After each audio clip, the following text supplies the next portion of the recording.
Now, we've spoken a lot about China this morning, but now, this afternoon, it's time to deep dive, to look more closely at this giant. I'll be joined by former senior executive of the Hong Kong Exchanges and Clearing, James A. Fock, and also Chatham House Senior Research Fellow on China, Dr. Wei Tie.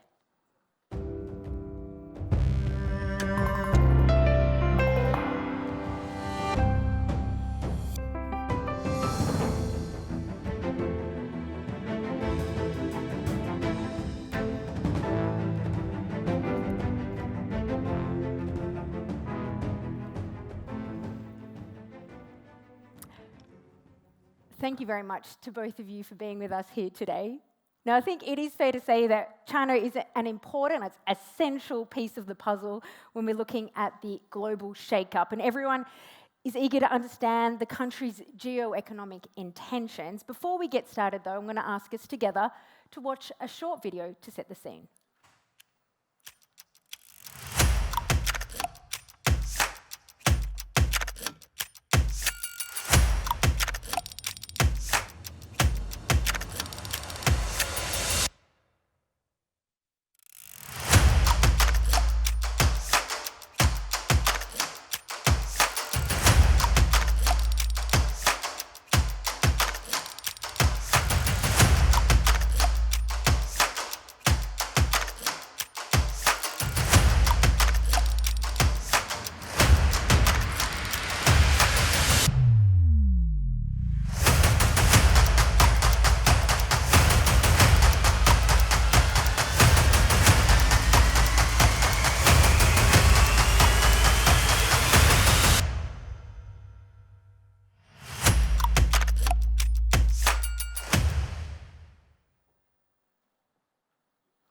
Well, we've just seen the numbers loud and clearly there on the screen. I'm going to start with James Fock. China's new growth model aims to shift focus from investment-led growth to innovation-led growth, which is a real change. But how successful has China been in this regard, and what challenges remain? Well, Merid, it's at the same time been a huge success and an abysmal failure. And first of all, you have to take a step back and look at why China is doing this at this time.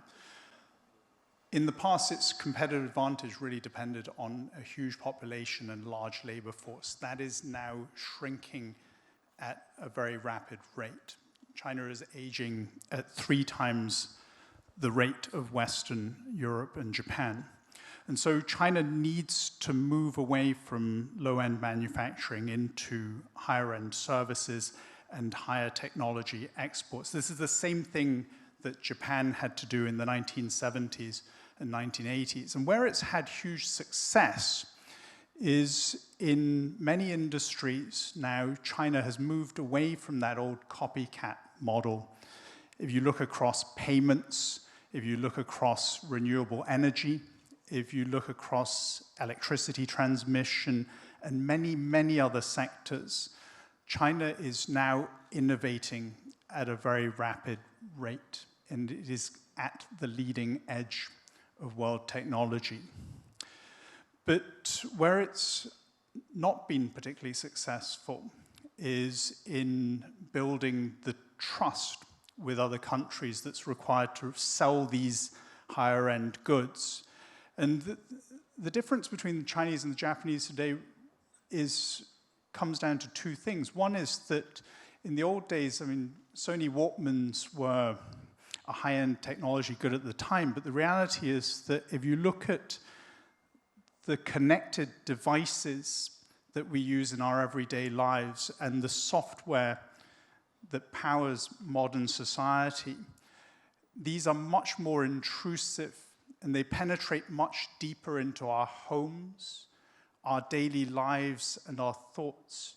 And if China is going to be successful in selling those type of exports to other countries, then there needs to be a significantly greater basis of trust, which so far the country has failed to engender. Any ideas on how that trust could be built?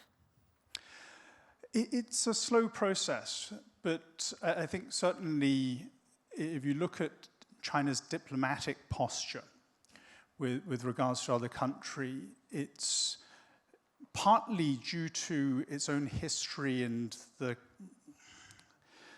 kind of insecurities that China's got. It often tends to lash out at very small slights and provocations. And I think that when it was a much smaller economic entity, and when it was at a much lower stage of development technology, a lot of countries just let that slide by. But now it's grown up, and it is a big country, it's a modern technology. Yep. It needs to behave in a more mature way in some of its international interactions. Thank you very much. I'm going to turn to now Dr. Wee Tie. How does the common prosperity policy align with this transition we're just talking about? And how can China foster innovation and sustainable economic growth while addressing income inequality and social welfare? Well, firstly, delighted to have joined Amundi World Investment Forum. I'm really delighted to be with you, share some of my thoughts. To answer your question on Common Prosperity Initiative, I think this is largely to deal with what I often joke with my German friends, to dealing with the two car questions for China. The first car is obviously the Karl Marx, which is the founder of the communism. But listen, the second car in here, very relevant to the city, which is regarding Karl Lagerfeld, where China building a huge number of consumption, but obviously also create a huge level of income inequality. So I think that's somehow related to the governing legitimacy of the party. That's therefore lead into the Common Prosperity Initiative. However, the conundrum in here runs into that common prosperity now somehow become a political campaign that very much discourage the private sector, which naturally would help China's economic growth, which naturally would help China to be integrated with more advanced economies with other parts of the world. So I think common prosperity, it was a very good idea to begin with, but when it comes into Xi Jinping's China, to have that sense of political campaign and somehow has really been discouraged private companies, and that's really led into a difficult position for now on the Chinese economy, given around 20% or around even 25% latest number I get on the urban and youth employment. Because what we do know that is that within China, the private sector employed overall 80% of the entire population. By having that private sector be disincentivized under this initiative, it doesn't really help Xi Jinping. So he will have to choose between the party legitimacy on the one hand, then on the other hand, to have the market, to have the economy, which help to consolidate the party as well. So that usual contradiction goes with China as always. Conundrum. James, your book probably touches on that, but it touches on more as well. It touches on, it's known as the Financial Cold War, your book. It offers a unique perspective on Sino-US relations through the lens of financial markets. Given what we've just discussed, how do you see US-China relations affecting China's ability to achieve its economic goals going forward? Well, if you look at China and the United States, clearly, if China needs to make this transition, all the supply chains, the avenues for development and innovation are all highly interlinked around the world. And so if China were to be cut off from high-end technologies and the type of intellectual educational interaction that occurs between the two countries, then that will significantly slow it down. Maybe that spurs China to innovate further, to become self-reliant, but that's a very, very uncertain process. But moreover, I think there's also the question of China's continuing overwhelming reliance on the US dollar for its trade and financial interaction with the rest of the world. Because although outside of China, we often think of China as being a very major exporter, the reality is that China is a very major re-exporter. Most of the input commodities that go into Chinese exports need to be imported from elsewhere. And most crucially, China is not self-sufficient for either food or energy. Over 80% of China's energy needs today are imported from outside the country. And so if there were a step to cut China off from the dollar system on which it relies to trade with other countries to bring in those commodities, then I think that presents an existential question to the country, which is very threatening indeed. And what would the implications be for the global financial system? Well, you're already seeing many of the implications showing through today. So if you look at the demographic changes in China, if you look at some of the readjustments of supply chains that are already happening, we're feeling the effects of that right now, most notably through inflation and higher levels of inflation. But when you look at the question of China's reliance on the dollar, for 10 years from 2012, I was very closely involved with the internationalization of China's capital markets, and notably in the negotiation of the Stock and Bond Connect programs between mainland China and Hong Kong. Most people outside of the circle of people putting those together look at these programs as providing international investors greater efficiency in going into Chinese domestic securities. But the reality is that one of the major drivers of those programs was actually to help adjust Chinese household savings, and namely allow Chinese household savings for their pensions to move more of their savings into capital markets. Still today, almost 80% of China's urban household wealth is tied up in residential real estate. That compares with around 35% in the United States. The second largest pool of China's savings sits in cash deposits at banks, which amounts to about $37 trillion US. That compares with less than $30 trillion of combined equity and debt market capitalization in China. So when you look at the weaponization of the dollar system, and particularly the unprecedented level of sanctions that were imposed on Russia last year, then you can easily see that China now has no option but to reduce its dependence on the dollar system. If it is going to persuade its trade counterparties, particularly countries like Saudi Arabia and other countries in the Middle East, to accept the Chinese currency to settle their exports, that means that China has to foster an international renminbi ecosystem. That means allowing more Mrs. Wangs to invest outside of the country.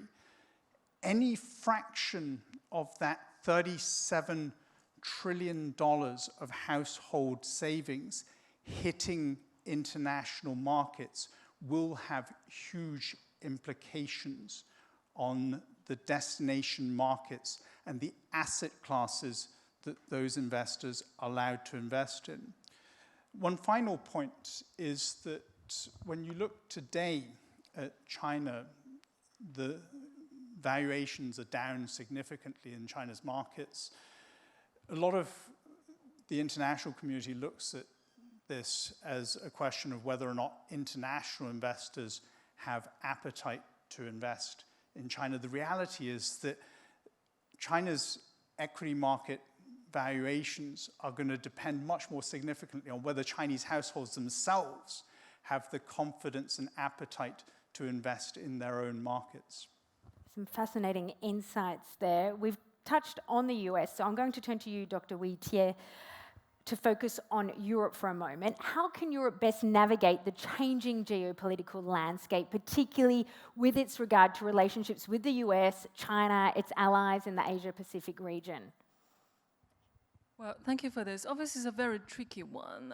While we're having this so-called financial regeneration summit happen in town today with President Macron, and obviously France itself want to play a much bigger role by making the argument having strategic autonomy.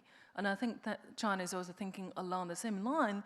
Recently, if any of you have read Xi Jinping's recent speech regarding a holistic approach on national security, in the post-COVID world, every single country, every major economy began to look inward. And likewise for Europe, likewise for China. So naturally that every single country would be considered their own interest, but not necessarily to work together with the countries that share the same values. Now, transatlantic relationship between United States and Europe, it is based on values, based on ideology. And whereas I would believe the relationship between Europe and China is most largely based on interest, and whether that European politicians be able to telling their taxpayers by engaging with China would actually substantially bring their level of income. And if the politicians will be able to convey that message, then that's fine. But it seems to be at the moment, within Europe, the opinion also quite divided as well. On the one hand, we do have the political Europe that offering very strong rhetoric, considering China as the ultimate rival and ultimate threat, as what we have seen from the G7 summit. Whereas on the other hand, in the business Europe, I think the attitude seems to be more muted and more ambivalent. You do have the big European business conglomerates that absolutely want to set in their foothold and return in China, whereas smaller to medium-sized companies feel quite ambivalent and unsure about it, given China's own market environment and not as so much being benign compared with the past few years, and particularly under the second term and now begin the third term of presidency. So I think we're now having that very mixed picture that Europe seems still quite unsure which side to turn. Now, come to the last layer when you asked me about the Asian or Asia-Pacific allies. How many strategy papers, that so-called Indo-Pacific strategy, has been issued by European countries? I've counted before I came here, 4. 4 of those papers, what do you do? Mostly by supplying military equipment. But on the other hand, I think what we have ignored the fact is Asia-Pacific or Indo-Pacific, you name it, it is also a major trading bloc. I think for China's own trump card to countering US and the West influence, it is all about how to exerting its economic influence and by turning into political gains. I think ultimately, if European politicians want to exert and further consolidate its influence within Asia-Pacific or Indo-Pacific, it has to work on the economic end, not on the political and the military end over there. Very interesting distinction between the political and business world. I'm going to stay with you for a moment because China's Belt and Road Initiative has evolved into a new initiative. Can you explain how this new approach fits into China's broader global diplomatic agenda? Well, it's all very clear that in the last 10 years or so, the Belt and Road Initiative has attracted more criticisms and didn't really achieve what China intended to achieve by extending economic or political influence, but instead been accusing by having the so-called debt trap and so-called climate issue, climate baggage, and so on and so forth. So instead, what Xi Jinping put forward to is the so-called Global Development Initiative, and the overall budget of this GDI is 10 times less than the BRI, which we discussed earlier. Now, for the Belt and Road in the past 10 years, it's very much focusing on the physical infrastructures, the physical infrastructures that would, on the one hand, helping Chinese companies to setting the foothold in the unusual market in the unusual countries. But then, on the other hand, it is also about extending China's influence in many of the non-Western countries. So I think GDI also carries that gene. But what makes a difference for GDI is, firstly, it sounds less China-centered. If you take the 3 letters of the GDI, it doesn't sound like a China-led initiative at all. And secondly, Beijing has done this quite smartly to work within under the UN system to have the stamp of United Nations on this initiative, so it becomes less China-centered. Now, very lastly, I think the key focus in here is on technology, on digital technologies, on digital infrastructures. But this also back into the large picture that Beijing has firmly convicted that the relationship with the West, the strained relationship with West is really here to stay. And Xi Jinping, for the first time on the 16th of March, has openly said the US-led West is seeking to contain and surprise China. And hence, China will have to ally with the so-called global south. As you have seen the recent movement regarding Beijing has break the peace between Saudi Arabia and Iran, but also potentially somehow dealing with Israel and Palestine. And also, let's see, after 2 days of meeting with President Macron regarding this finance and whether China will be able to offer any new solutions on the debt suspension relief. So I think that much of the diplomatic focus for China in the years to come, it is under the global south, not necessarily the West. Thank you very much. Energy transition and technology will be an underlying theme for all of our discussions over the next 2 days. We've got time for one last question, very quickly, the same one to both of you. Where do you imagine China to be in 10 years? James Fock, we'll start with you. The whole world is confronting a big issue, that artificial intelligence will, over the next decade, cause huge upheaval to the high-end services sector, probably to a greater extent than the manufacturing sectors have seen with industrial automation over the last 40 years. China, particularly because it has depended on a very large workforce in the past as its competitive advantage, faces very, very significant challenges in making a transition there. The challenge really is in terms of how to adjust the social, political system to deal with this new reality.